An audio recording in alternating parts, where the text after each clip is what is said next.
Hello and welcome to The Sacred. My name is Elizabeth Oldfield, and this is a podcast about our deepest values and the people behind the positions that so shape our common life. And this is a special edition. At the end of each series, we like to look back at the people that I've talked to, reflect on some of the themes emerging, and see what we've learnt about what different people hold sacred and what it might teach us about how we can engage with more empathy and curiosity across our divides. It's been a really rich and interesting series. And I've been looking back very specifically at what the guests said was sacred to them. We've done this now for 5 years. In about 6 months' time, we'll be hitting 150 episodes. And so we're really creating quite a large data set of the kind of things that people think that they hold sacred. And I love seeing if there are just any patterns coming through.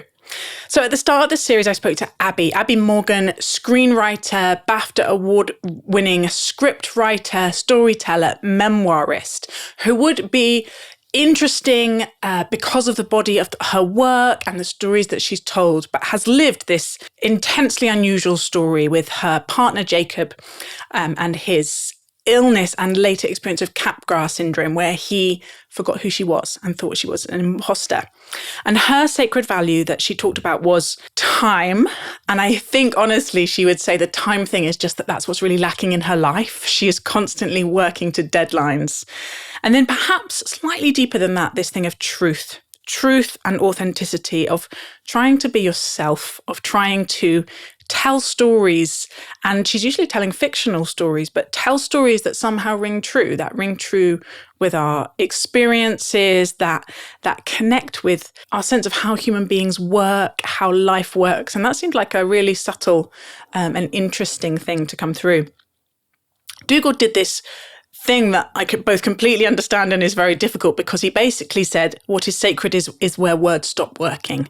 It's really difficult for us to get to the thing beyond, the story beyond what the state tells us and what the market tells us, the stories that we have inhabited into something bigger and more spacious, something more than what we can see. His refusal to kind of close down that imaginative space of what's possible and who might be out there felt like it was what he was grasping towards as what was sacred to him. And that's not something I think has been put in quite that way before.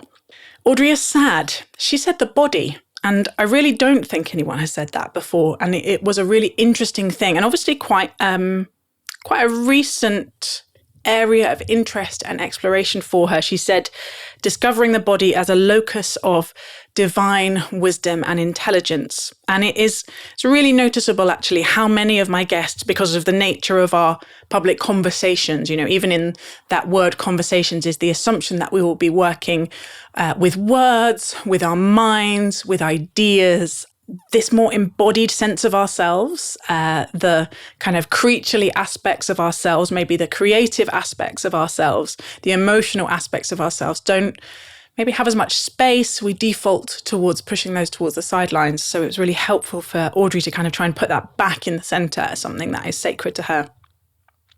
Patrick Deneen, he might be the first person who has said exactly the same thing that I said when I was interviewed for an earlier anniversary episode by Ian Dunt, which is relationships. So it's very interesting to hear someone start from the same sacred value and coming from a completely, not completely different, but diverse and interesting perspective with a different story.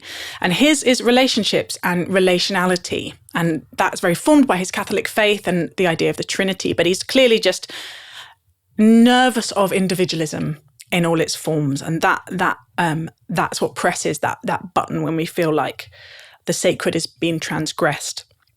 Inaya said home. And it was just this beautiful, quite wistful thing, actually, about wanting somewhere to have roots and foundations and stability and security, and how important that is becoming to her as she's out in the world, and maybe from a generation and a particular background where home hasn't always been what she's hoped, or she hasn't known where to make home.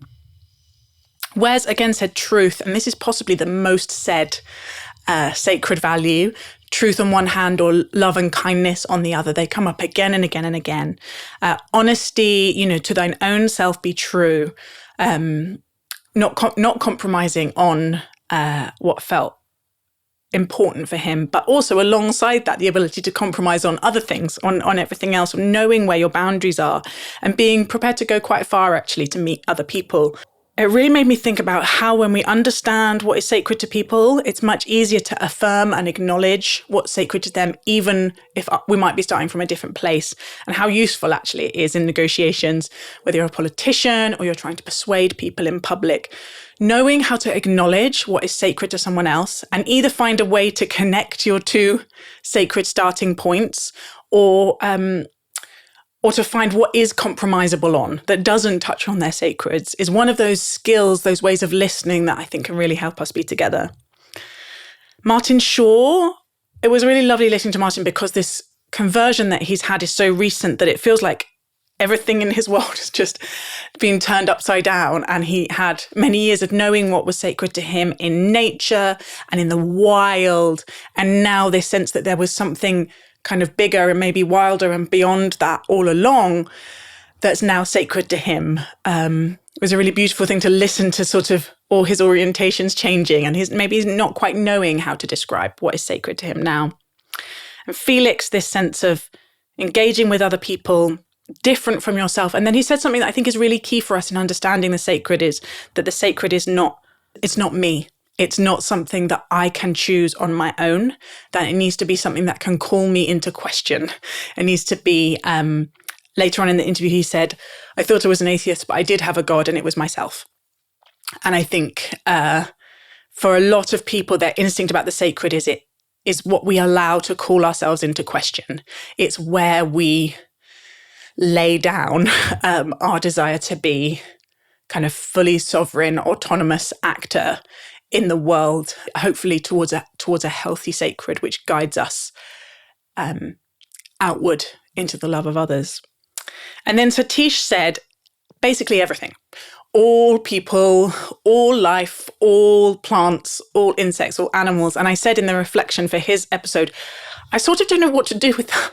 It is both this beautiful aspiration of reverence for life itself, and it really plays out in how he's trying to live. And it goes quite against the grain of my kind of non-academic, intuitive sense of what I mean by sacred, which is something set apart, something that we will protect, an anchor, a lodestar, a foundation. And I just don't know if that can be everything for me. But maybe I just don't have the moral imagination for that capacious sense of the sacred to feel possible for me. So we have these very different starting points, these emphases.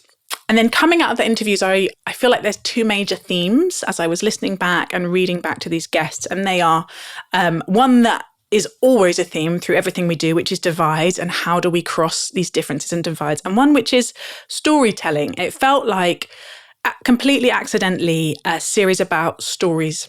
We had one or two really people it's their jobs to tell stories, Martin and Abby. And we started with Abby, and this kind of fascinating thing of someone who thinks so fully in stories that she's sort of always writing the story of her life. And then when your life takes such a drastic turn as hers did, how you both be in your story and in your experience and be narrating it to yourself, and what is helpful about that and what isn't. The way that the stories that we tell ourselves shape our expectations of life and our imaginative possibilities. She was telling a story about covenantal committed love that held her even when her husband forgot who she was. That the story that I am in is this relationship. It's not just my story I'm pinging around. I am telling a story in which Jacob and I are the key players. And I don't know how it's going to end, but I am going to stay in this story. The power of that kind of loving commitment and attention was so powerful. We saw it with Martin in this slightly more meta way that it's his job to tell stories. He goes around the country telling old stories. And he used this phrase, a culture worthy of the name knows its stories, knows how to pass down the stories that each new generation are going to need to work out how they're going to live, and what does it mean to be a grown-up, and what does it mean to live a good life, and that there's treasure there in these oldest forms of knowing. What stories am I exposing myself to? It made me think, how am I letting the stories of the films and Netflix and podcasts and novels, in what ways are they shaping my imaginative reality, my ability to make choices, my sense of what is good and what isn't good?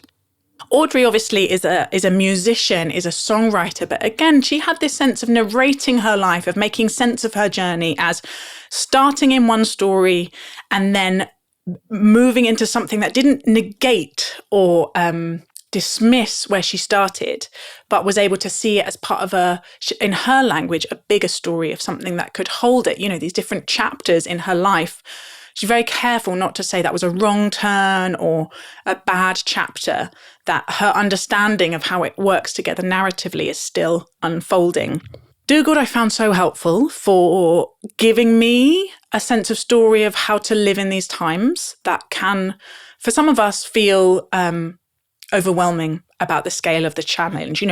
If the story that we're telling is purely apocalyptic and not in the sort of wise and rich way that religious traditions tend to tell it, but in a kind of sci-fi dystopia, if that's the story of the future that we're telling, where we have no agency and no ability to do anything about it, and we might as well just despair, it's not difficult to slip into that story. I find it all too prevalent in our society. And so the idea of telling a different story that is open-ended, that is a bit more mysterious, that is not naive to the scale of the challenge that we face, but invites us really to think, what kind of characters do we want to play in this? What do we want our character arc to be?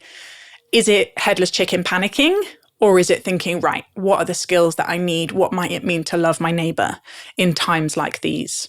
That sense of what is the story we're telling about the future? And given that we don't know how it's going to go, maybe we can just pick the most helpful story that helps us be more loving and braver.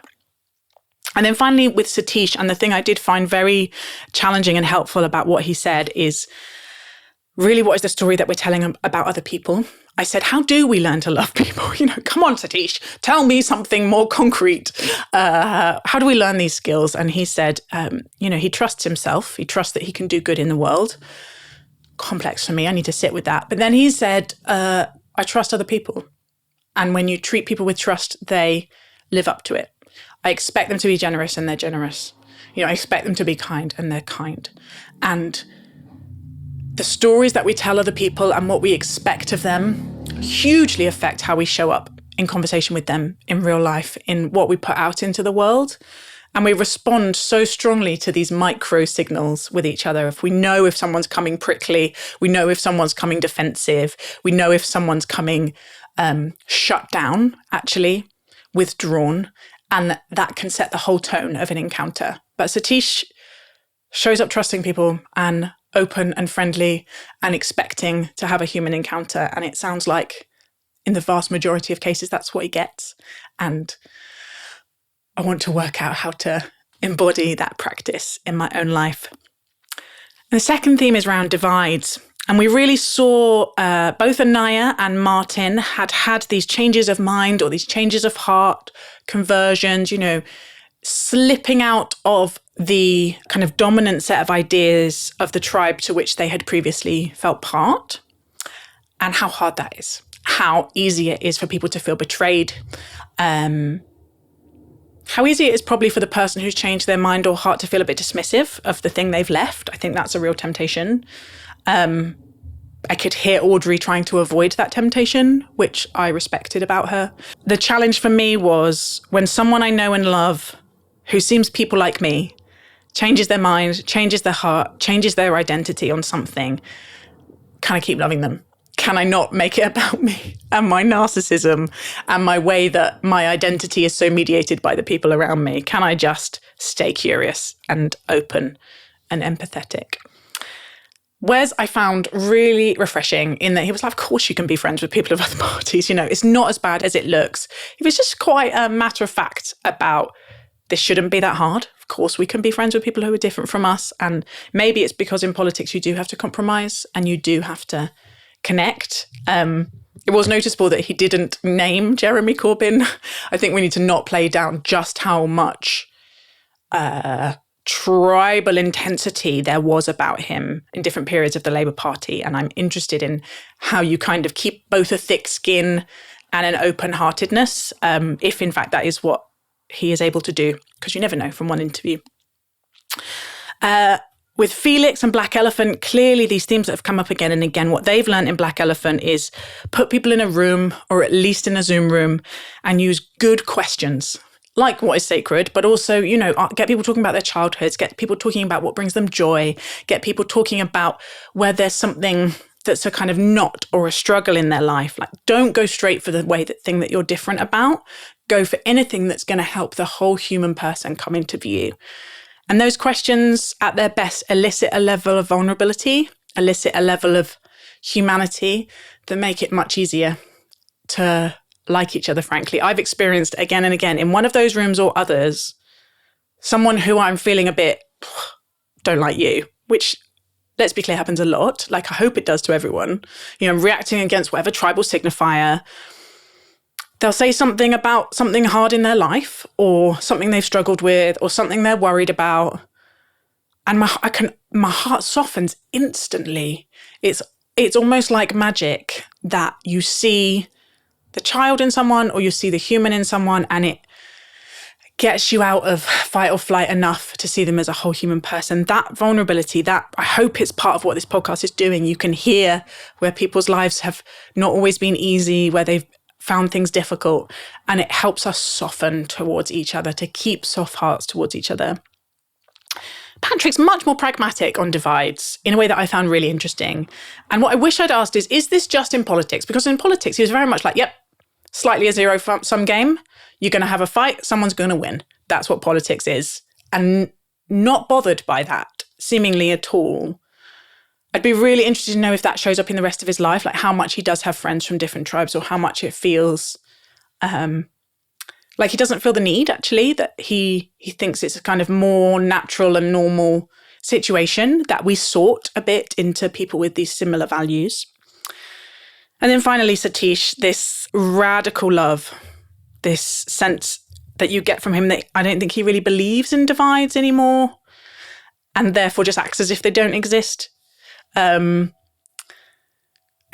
what it might mean to get there, what it might mean to embody the non-violent tradition, which he's clearly learned so much through that childhood as a Jain monk, as a very young child, that the love of other is this primary thing. It won't be something that all of us are interested in growing in, but I'm interested in growing in from my tradition, from the Christian non-violent tradition. What does it mean to seek to love the other at that, like,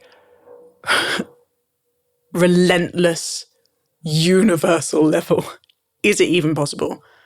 Not for me yet, but I hope I've got more time to learn it. Much is sitting with me from this series. I hope that some things are sitting with you, and I'd be so interested to know what they are. Please do get in touch with reflections, reactions. If you radically disagree with me on anything, as long as you express it sort of broadly, politely, I'd love to hear it. I find it really helpful and interesting and provocative. You can find me on Instagram, on Twitter. You're all digitally literate. You'll know how to find me. And as always, please do rate and review the podcast, share it with a friend. We'll be taking a break now over the summer, back with a really exciting list of guests lining up. Meanwhile, thank you so much for listening to The Sacred.